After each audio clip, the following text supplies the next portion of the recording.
Greetings to all my loving students and viewers. I hope that all of you will be hale and hearty. In last video we had completed line by line explanation of chapter 4. The name of the chapter is From the Diary of Anne Frank.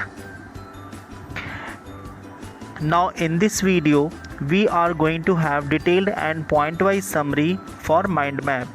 Let's get it started. Now let's discuss the first detailed summary. In this lesson, Anne talks about being lonely and having no one to talk to despite being surrounded by family and around 30 people whom she called her friends. इस part में एने जो है वो बहुत ही अकेला महसूस करती हैं. लोनली और अलोन वर्ड में दोनों में डिफरेंस है. लोनली मीन्स क्या होता है कि when you are surrounded with the people but they have no concern with you, आपसे उनका कोई कंसर्न नहीं है, then you are lonely. And alone means when you are actually alone, you are not with anybody, आपके साथ और कोई नहीं है, देन यू आर अलोन. तो जब सब लोगों के होते हुए भी अगर आपसे किसी का कंसर्न नहीं है, देन यू आर लोनली. तो she was surrounded with 30 people, उसकी वो जो है 30 लोगों से सराउंडेड थी. उसके फैमिली मेम्बर्स थे और फ्रेंड्स भी थे जिनको वो फ्रेंड्स कहा करती थी. तो उनसे सब लोगों से वो घिरी हुई थी, लेकिन इसके बाद भी कोई उससे जो है सही से बात नहीं करता था और वो बिल्कुल लोनली थी. Thus she takes the decision of writing her feeling in a diary. इसीलिए वो यहाँ पे एक डिसीजन लेती है कि अब वो अपनी फीलिंग्स को एक डायरी में लिखेगी. It is unusual for her to write in a diary, but she is really in need of true friend. हालांकि उसके लिए अनयूजुअल था. It was not in the habit of her, उसके हैबिट में ये नहीं था कि वो डायरी लिखती थी. She was not used to of that, वो बिल्कुल इसकी हैबिचुअल नहीं थी, लेकिन उसे ज़रूरत थी कि उसके पास एक कोई सच्चा दोस्त होना चाहिए. Thus she decides to name her diary Kitty, इसलिए उसने अपने डायरी का नाम क्या रखा, किटी रखा. And unlike other people she is not going to mention just facts in it. और लोगों की तरह नहीं, अनलाइक अदर पीपल मीन्स और लोगों की तरह नहीं कि बस उसमें वो सिर्फ एक सत्य घटना ही लिखेगी, एक कोई चीज़, एक फैक्ट लिखेगी या इंसिडेंट कोई लिखेगी, बस ऐसा ही नहीं था. बल्कि उसने क्या किया, she starts with writing her background. उसने अपना बैकग्राउंड से स्टार्ट किया, मतलब अपने बिल्कुल बचपन से उसने लिखना शुरू किया. It make it easier to understand for anyone who reads it later. और ये किसी को भी जो है एन फ्रैंक की जो लाइफ है, जो उसकी एकदम जहाँ से उसका जीवन शुरू होता है, वो से अपने आप को, मतलब वो रीडर जो है एन फ्रैंक की जो है बिल्कुल जो इनिशियल लाइफ है वहाँ से उसको जान सकता है. She describe her family and early childhood. वो अपने फैमिली के बारे में बताती है और अपने अर्ली चाइल्डहुड के बारे में बताती है, अपने प्रारंभिक जो उसका बचपना होता है उसके बारे में बताती है. व्हेन दे ऑल माइग्रेटेड, जब वो लोग माइग्रेट करते हैं उसके बारे में बताती है. हर अर्ली स्कूलिंग, अपनी जो है जो उसकी स्कूलिंग होती है, मतलब जो प्री स्कूल होता है वहाँ से वो बताती है. After giving a brief account of her background, थोड़ा सा एक संक्षिप्त विवरण देती है अपने बैकग्राउंड का, अपने लाइफ का. She comes to the present day, और फिर वो एक वर्तमान स्थिति में आ जाती है. Where she tells us about the result day, जहाँ पर वो अपने रिजल्ट डे के बारे में बताती है. Everyone in the class is nervous, सभी क्लास में बहुत नर्वस होते हैं, बहुत ही ज़्यादा घबराए हुए होते हैं. अबाउट दियर रिजल्ट, अपने रिजल्ट के बारे में. And boys are even making bets, और कुछ बॉयज़ थे जो कि क्लास में क्या कर रहे थे, बेट्स लगा रहे थे, शर्त लगा रहे थे. And was quite sure about her self and her friends. And को जो है अपने बारे में और अपने फ्रेंड्स के बारे में वो काफ़ी श्योर थी कि दे विल पास, वो पास हो जाएंगे. वो अपने फ्रेंड्स और अपने बारे में बहुत श्योर थी.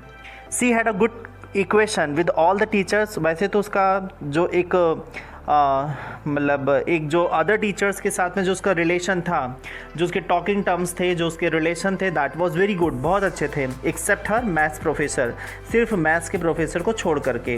Who was constantly annoyed at her for her talking habits, जो कि उससे लगातार बिल्कुल हमेशा जो है नाराज़ रहा करते थे उसकी टॉकिंग हैबिट की वजह से, उसकी बात करने की हैबिट की वजह से. Thus he started giving her punishment in the form of essays on weird topics such as chatterbox, to which she replied with full wit. इसीलिए उन्होंने क्या किया कि उसको एज अ पनिशमेंट, एक पनिशमेंट के तौर पर उसको उन्होंने ऐसे देना शुरू किया, एक निबंध लिखने को देना शुरू किया ऑन वियर्ड टॉपिक्स, बहुत ही अनकॉमन, बहुत ही स्ट्रेंज टॉपिक्स पे. सच एज चैटर बॉक्स, जैसे कि एक एग्जाम्पल है चैटर बॉक्स.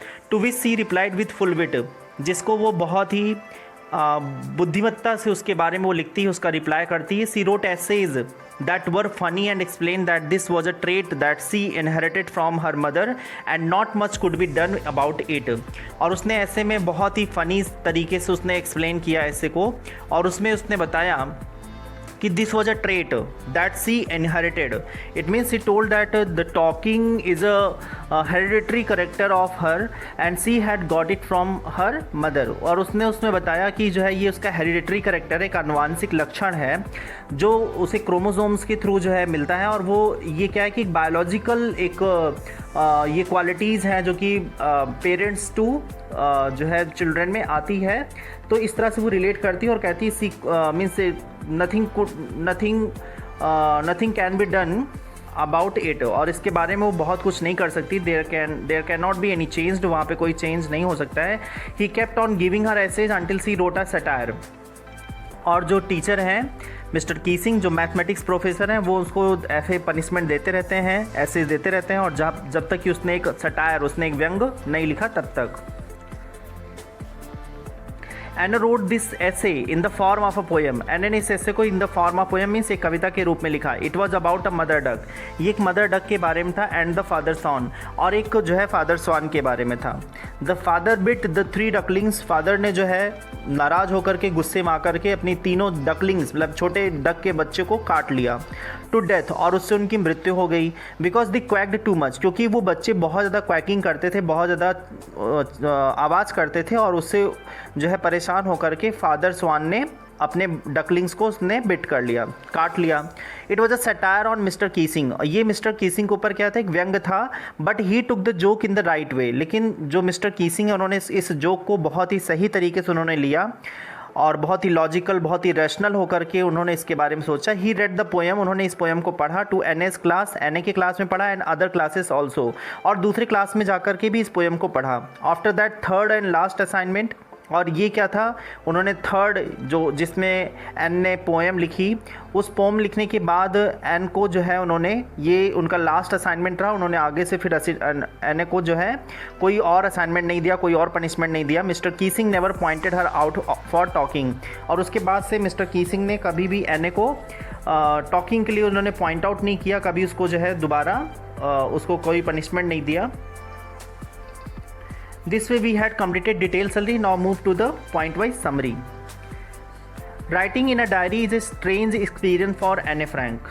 ये पहला पॉइंट है कि डायरी में लिखना ये एने के लिए क्या था, बहुत ही अनकॉमन, बहुत ही स्ट्रेंज एक्सपीरियंस था। बिकॉज एने had not experienced it before, कभी एने ने इसको अभी एक्सपीरियंस्ड नहीं किया था, तो ये एने का फर्स्ट टाइम था डायरी में लिखने का। She writes only to lighten the burden on her heart, और वो सिर्फ इसलिए डायरी में लिखती थी जिससे वो अपने दिल के बोझ को, जो उसका बर्डन ऑन हर्ट, जो उसके हार्ट पे एक बर्डन था, जो उसके हार्ट पे एक बोझ था, उसको लाइटन करने के लिए, उसको हल्का करने के लिए। She feels that paper has more patience than people, और ये उसकी एक फीलिंग भी थी कि पेपर के पास ज़्यादा सहन शक्ति होती है, ज़्यादा पेशेंस होता है कंपैरेटिवली टू द पीपल, लोगों के कंपेयर में। पेपर जो है, पेपर पे कुछ भी कितनी भी देर लिखते रहो तो वो कोई रिएक्शन उसका नहीं होता, वो काफ़ी ज़्यादा धैर्यता उसमें रहती है। She wants to keep a diary as she doesn't have a friend, वो डायरी को रखना चाहती थी क्योंकि उसके पास कोई और दोस्त नहीं है। She wants the diary to be her true friend and she is going to call this friend Kitty, वो अपने इस डायरी को एक सच्चा दोस्त मानती है और वो इसको एक नाम देती है जिसका नाम क्या है, किटी। वो अपने डायरी को एक नाम देती है जिसका टाइटल क्या होता है, Kitty. She got her education in Amsterdam, और वो अपनी एजुकेशन को एम्स्टर्डम में कंप्लीट करती। She started writing her diary on 20 जून 1942, और डायरी में लिखना कब शुरू करती है, 20 जून 1942 को। She feels that a quarter of students are worthless and deserve to be kept back, और वो फील करती है उसके क्लास में जब रिजल्ट डिक्लेरेशन होता है तो उस दिन वो फील करती है कि उसके क्लास में 25% स्टूडेंट ऐसे हैं जो बिल्कुल डिज़र्व नहीं करते हैं, जो एकदम वर्थलेस हैं, जो एकदम बेकार हैं, and they should be kept back, उनको फेल करना चाहिए, ऐसा वो फील करती है। The maths teacher mister Keesing is an old fashion teacher, और मैथ्स के एक टीचर होते हैं मिस्टर कीसिंग जो कि क्या है, ओल्ड फैशन टीचर, जो बहुत ही पुराने ख्यालात के हैं, ऐसा उसको मिलता है। He is annoyed with as she talks too much in the class. वो एन से जो है बहुत ज़्यादा नाराज़ होते हैं क्योंकि वो क्लास में बहुत ज़्यादा बात करती है, इस वजह से वो उससे नाराज़ होते हैं। He gives her extra homework to write an essay on a chatterbox. वो जो है एन को एज अ पनिशमेंट एक ऐसे टॉपिक देते हैं होमवर्क में लिखने के लिए जिसका टाइटल क्या होता है, चैटर बॉक्स। चैटर बॉक्स में होता है टॉकेटिव पर्सन, बातूनी। She writes that she has inherited the habit of talking from her mother. और फिर वो एज अ रिस्पॉन्स उसमें लिखती है कि this is the hereditary character which she had got from her mother, जो उसको अपनी माँ से मिला है, and it can not be changed.